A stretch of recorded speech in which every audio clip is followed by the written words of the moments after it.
G'day gymnastics skill seekers. Today I want to talk all about shoulder pain and how shoulder strength and stability are often the cause of the shoulder pain. So I get a lot of clients coming to me who are experiencing shoulder pain.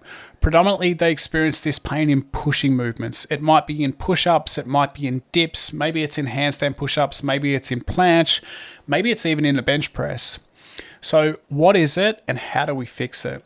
It's a very unique sort of pain. You feel it deep down inside the shoulder. It's not in the pec, it's not in the tricep, it's not in the delts. It sort of feels slightly to the front of the shoulder, but it's deep down inside the shoulder. If you've had it, you know exactly what I mean. 99% of the time, it's caused by weak stabilization muscles of the shoulder. So specifically, these are the shoulder external rotators, the mid and lower trapezius.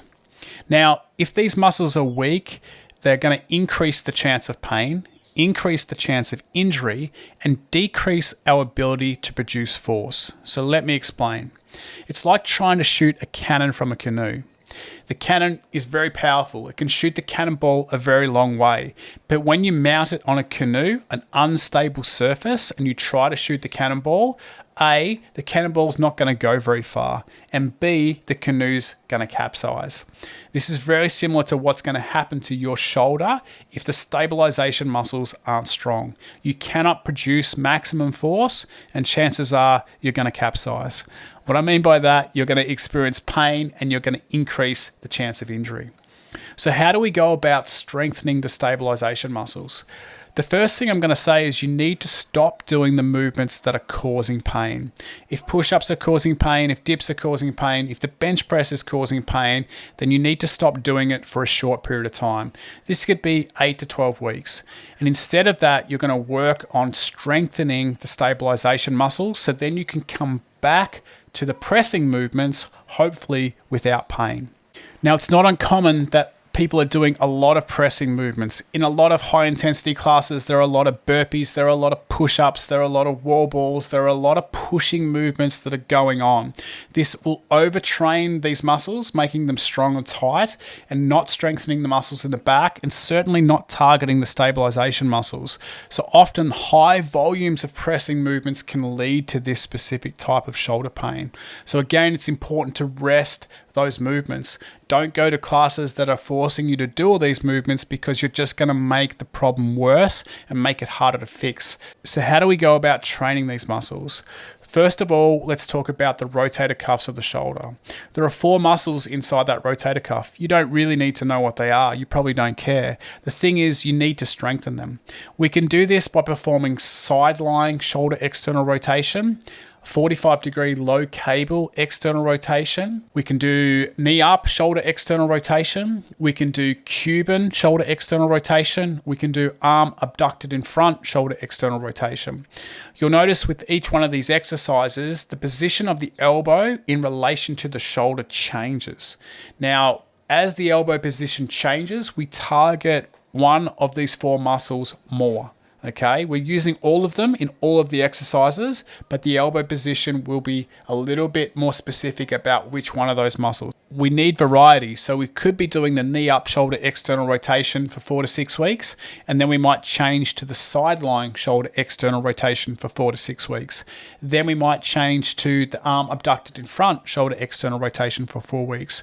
So switching these up and continuing to work on strengthening the external rotators of the shoulders. Now, world-renowned strength and conditioning coach Charles Poliquin used to say that you need to be able to do 9.8% of your 1RM bench press for 8 repetitions on the knee up shoulder external rotator cuff exercise.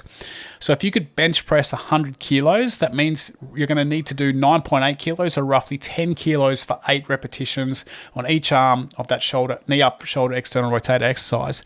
That's quite a bit of weight. And when you first start training this muscle, you'll just realize how weak it is and how much work you have to do. So always start light and gradually try to build the weight up. They're small muscles and the progress here is going to seem quite slow, but over time and with regular, consistent training, you'll definitely be able to increase the strength of the rotator cuff muscles. So how does that correlate with our gymnastics strength training? Not a lot of us are doing bench press, but To be able to do perfect push-ups, you're going to need to be able to press 60% of your body weight. So if you're a 70 kilo person, that means you're going to need to be able to press 45 kilos to be able to do a perfect push-up. So if we take 9.8% of that, or let's round it up 10%, then that's 4.5 kilos or 5 kilos on the shoulder external rotator cuff with the knee up, just to give you an idea there. Poliquin had ratios for dips and for chin-ups and other movements, so we could also use those percentages to be able to calculate what the rotator cuff should be doing. It just gives us an idea of how weak the rotator cuff muscle is in comparison to some of the primary movers of the shoulder. We're comparing it to the chest and triceps, the biceps and lats, and we're seeing if, okay, are the primary movers a hell of a lot stronger than the small stabilization muscles? And chances are they are. Now, by increasing the strength of the shoulder external rotator cuff muscles, you're going to see an increase in all of your upper body pushing and pulling movements. It is that critical. The more stable the shoulder can be, then the more force that we can produce. We go back to the canoe and the cannonball scenario. That's just step one. So we're working the shoulder external rotators. The next thing we want to think about is the mid-trapezius, also called the trap 2.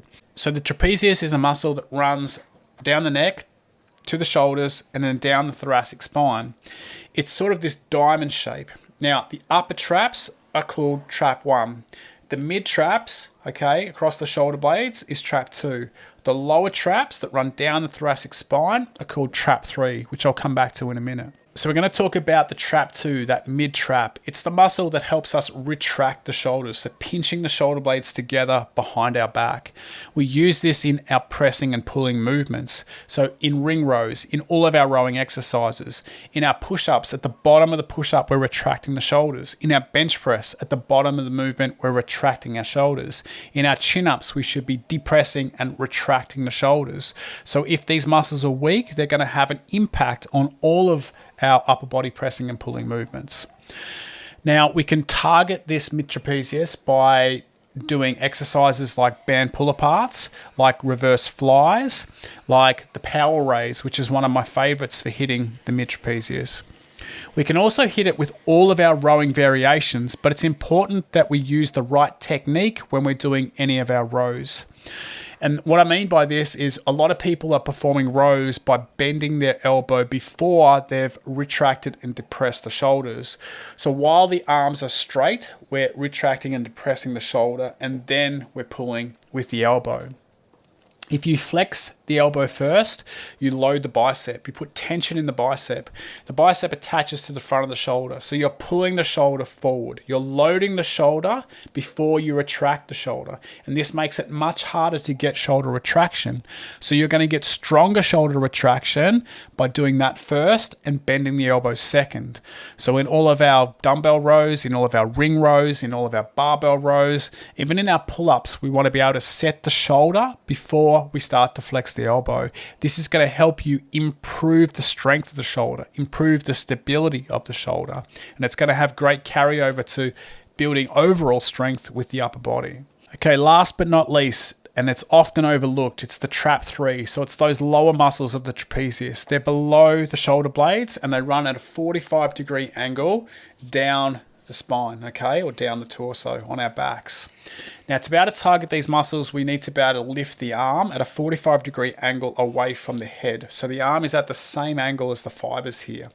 This can be done with a head-supported single arm trap 3 raise. It can be done with an incline bench bilateral trap 3 raise. It can also be done with a prone ankles crossed trap 3 raise. Now, if you've got really tight pecs, tight biceps, or tight lats, you're going to have trouble keeping the arm straight and lifting it at that 45-degree angle. You're going to need to work on exercises and stretches that will help stretch those muscles.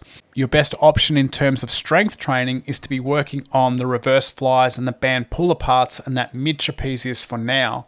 As flexibility improves and strength in the upper back improves, then you can start to work more towards that 45-degree angle here. Now again, Charles Poliquin would say 9.8% of your one arm bench press for 8 repetitions in the head supported single arm trap 3 raise.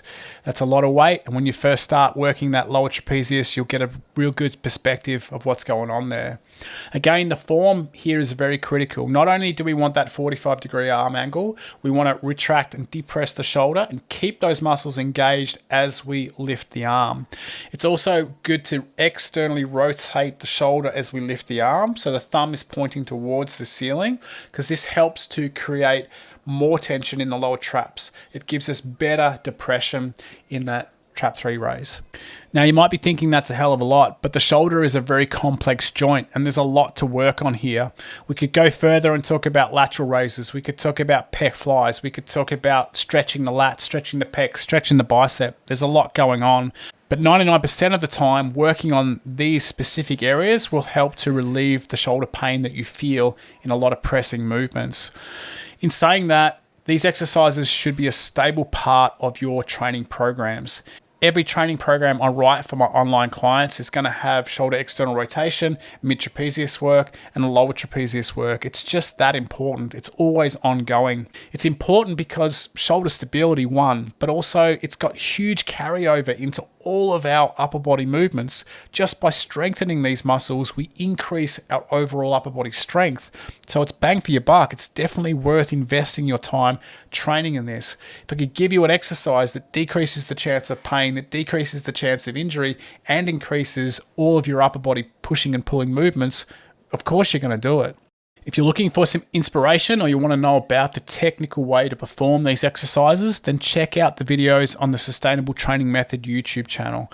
There's a lot of information there. There's a lot of stuff that will help you understand these movements and give you some options that you can train both inside and outside the gym to improve your shoulder strength and stability. If you're a gymnastics skill seeker who's just starting out and is looking for a program to follow, then you're going to want to check out the Building Bodyweight Strength series on the Sustainable Training Method website. It's been designed for gymnastics skill seekers who want to build strength, increase flexibility, and unlock new skills. The problem is they don't yet have the strength to start training a lot of these bodyweight movements. Maybe they can't do push-ups. Maybe they don't have their first chin-up. Maybe they can't do a shoulder stand. All of the foundation stuff that we need to build strength for, that's going to start to carry over into our gymnastic strength training. Without it, you're always going to struggle to master your body weight and unlock gymnastic skills that we never thought possible. So just in summary, if you're feeling this deep shoulder pain, stop doing all pressing movements. Spend time working on the rotator cuffs, the mid-trapezius and the lower trapezius. Give it a good 8 to 12 weeks with consistent training and then come back to those pressing movements. I guarantee that your shoulders will feel stronger, more stable, and there will hopefully be a decrease in pain or no pain at all. If pain persists, then talk to your physio. Hire the services of a coach who can help you, and don't ignore pain. Don't work through pain, because it could be something that's going to cripple you for a long time if you don't take care of it. Health and longevity, sustainability, that's what we're after with our training. Thanks for watching. If you've got any questions or comments, please leave them below. In the meantime, happy shoulder stability training.